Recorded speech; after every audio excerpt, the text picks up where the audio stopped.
नमस्कार। कुंभ राशि पर बहुत अच्छी तरह से एक विश्लेषण बहुत आवश्यक है, क्योंकि कुछ ग्रहों के परिवर्तन जो आपके लिए हो रहे हैं उनके मायने क्या हो सकते हैं, तथा आज का वीडियो इसलिए खास होगा क्योंकि ये 2 चरण धनिष्ठा लास्ट वाले हैं, ये 4 शतभिषा और 3 पूर्वा भाद्रपद, अर्थात ये जो 9 चरण हैं, इन 9 चरणों में कुंभ राशि होती है। जिनके ये नक्षत्र हैं, ये नक्षत्र लिख करके आपको व्यक्तिगत रूप से बताया जा रहा है, फिर भी लोग बार बार कमेंट ये करते हैं, अज्ञानी लोग, कि ये चंद्रमा से बता रहे हैं या सूर्य से बता रहे हैं या लगन से। ये वीडियो लग्न पर भी इफेक्ट करता है और इन नक्षत्रों के आधार पर तो करता ही करता है, क्योंकि जो आपकी महादशाएं हैं वो महादशाएं तो इसके आधार पर ही निर्धारित होती हैं। लग्न से महादशाओं का लेना देना नहीं है, लेकिन आप लग्न और चंद्रमा से देख सकते हैं। कुछ लोग ऐसे जिनको अंग्रेजी की आदत पड़ी हुई है, कुछ विदेश में भी रह रहे हैं। मेरा जन्म तो 15 जून से 15 जुलाई के बीच में हुआ है, मैं तो मेरी तो कर्क राशि होगी।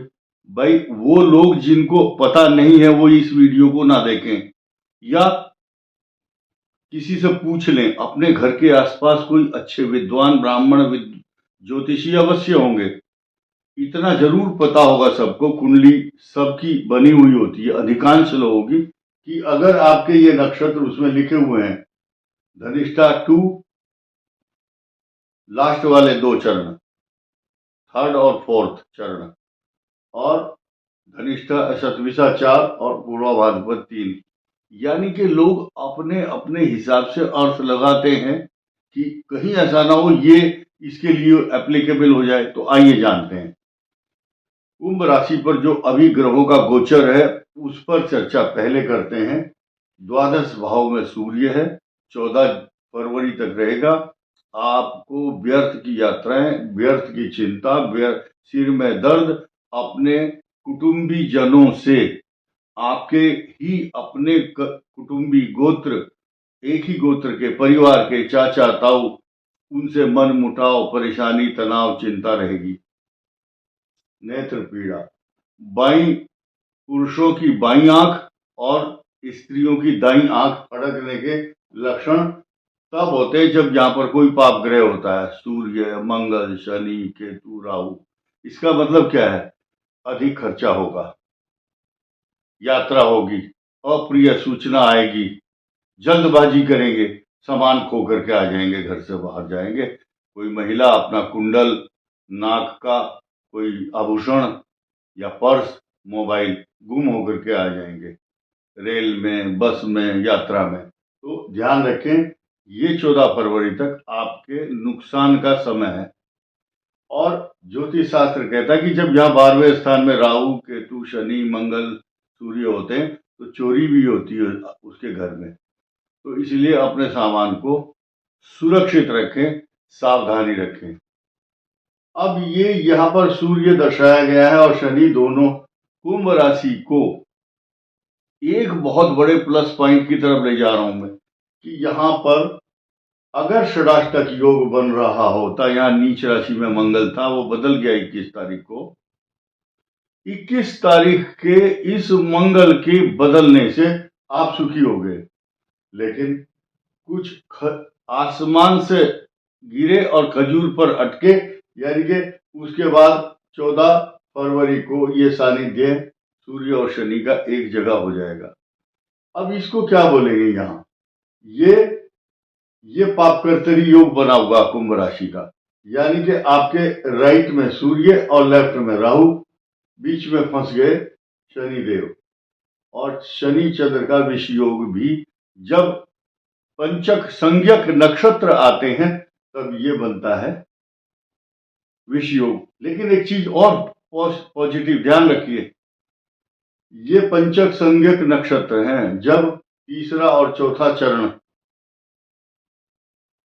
इसको अगर हम कहें तो किसी का को कंफ्यूजन ना हो, तो देखिए धनिष्ठा का तीसरा और चौथा चरण, ये चरण है।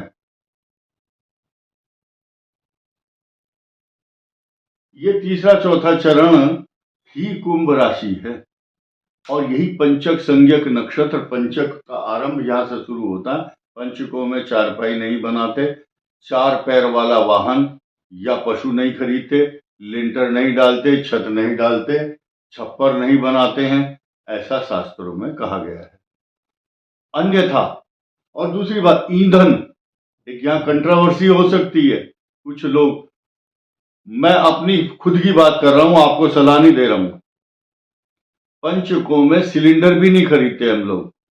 ईंधन संग्रह करने के लिए शास्त्रों में मना किया है।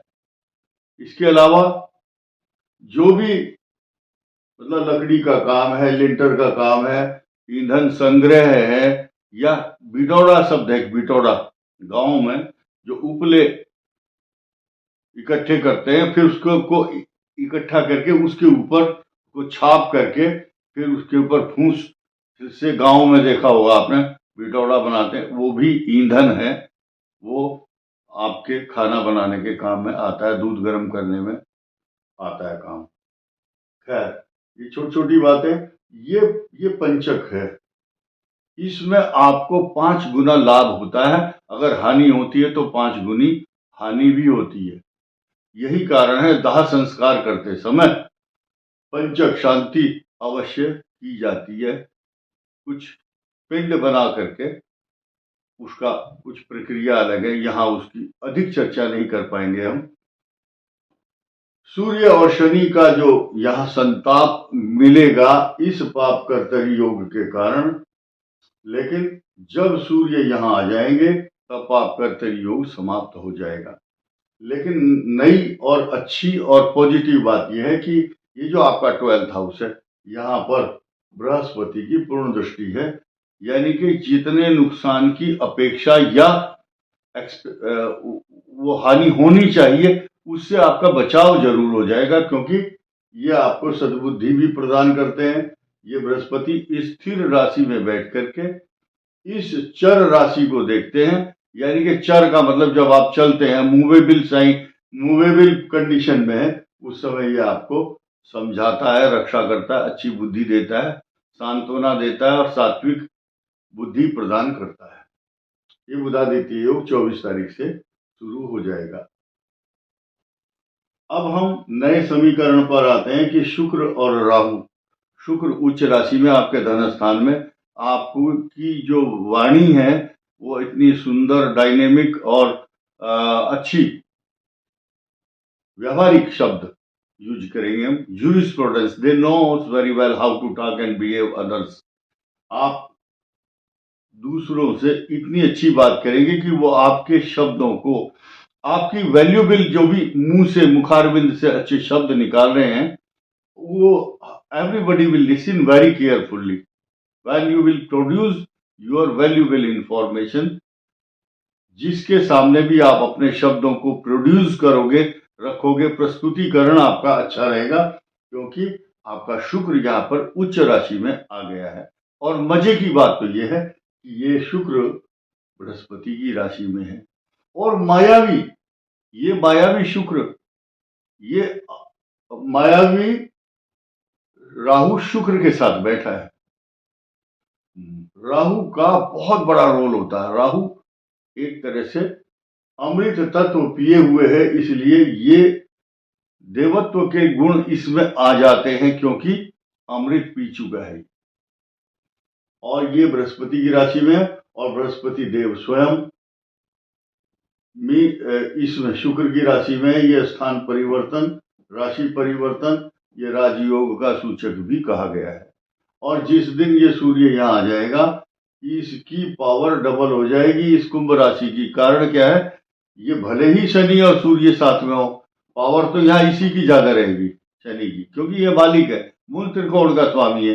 लेकिन सूर्य अपने घर को देखेगा, यहाँ पर इसकी रक्षा करेगा, सिंह की, सिंह राशि की, सिंह पार्टनर की, आपके लाइफ पार्टनर, साझेदार तथा आपके पेट में जो गड़बड़ और जो परेशानी, जो तनाव, जो चिंता, जो कष्ट और इन्फेक्शन जो बीमारी है उसको ये बृहस्पति अब कम करने में लगा हुआ था अब तक। लेकिन अब दिक्कत क्या हुई कि मंगल का प्रभाव अष्टम भाव पर है, इसलिए ये ऑपरेशन या ट्रीटमेंट कराने के लिए मजबूर करता है मनुष्य। कब से? 14 जनवरी से, जब से ये यहां से सूर्य आया है। तो ये एक तो ये इफेक्ट, यानी कि आपके चोट तो पहले ही लगी हुई है, चोट में दोबारा चोट या सुई जैसे चुभ जाती है चोट में, वही कारण ये उत्पन्न कर रहा है पोजीशन इस बृहस्पति की यहां। इसलिए ज्यादा पावर नहीं है, क्योंकि एक तो ये शत्रु भाव है बृहस्पति का। बृहस्पति स्वयं शत्रु राशि में है और ये मंगल भी शत्रु राशि में, और शत्रु राशि को ही देख रखा है। द्विस्वभाव राशि में है, द्विस्वभाव राशि को देखता है। आप दुविधा में हैं, क्या करूं क्या ना करूं, अब मुझे क्या करना चाहिए। लेकिन ये बृहस्पति आपके सम्मान को, रेस्पेक्ट, आपकी नौकरी, व्यापार, इंक्रीमेंट, मान सम्मान, इसको कम नहीं होने देगा। किम कुर्वन्ति ग्रह सर्वे यस्य केंद्रे बृहस्पति। इस बृहस्पति का हिसाब हर प्रकार से अच्छा ही होता है। लेकिन जो जो बातें आपको बताई गई है, लोग जिनके लिए ये कुंभ राशि के लिए वीडियो बनाया जा रहा है, इनकी महादशाओं पर थोड़ी सी चर्चा। जो जवान लड़के हैं उनकी बात कर लेते हैं पहले, कि 22 साल की उम्र के बाद वालों की बात कर लेते हैं। उनकी जो दशा है अभी, शनि की महादशा चल रही है, और वो राजा की माफिक मौज लेंगे अगले 19 साल तक, अर्थात लगभग 37-38 ईयर तक उनको कोई कष्ट नहीं होगा। इसके बाद आया ये राहु की दशा 18 वर्ष की होती है। कितने वर्ष आपकी कुंडली में भोग चुका है निर्भर करता है। लेकिन पूर्वा भाद्रपद के जो यंग हैं, जनरेशन है, उनकी इस समय बृहस्पति, शनि और बुध, केतु, और फिर जो और ज्यादा एज के हैं उनके शुक्र, सूर्य, चंद्रमा की महादशा चल रही है। अब आइए पूर्वा भाद्रपद नक्षत्र की। सीधा सीधा हिसाब है, 31 साल की उम्र तक, लगभग 31 साल की उम्र तक आपकी दशा शनि की रहेगी। 31 कंफर्म है, और ये हो सकता है 1-2 साल आगे पीछे हो, लेकिन उसके बाद शनि की महादशा वरदान बनी हुई है इनके लिए, कुंभ राशि के लिए। लेकिन आपको वेट कम करना है, वजन कम करना है, वजन बढ़ रहा है आपका, कोलेस्ट्रॉल कम करना है बॉडी का।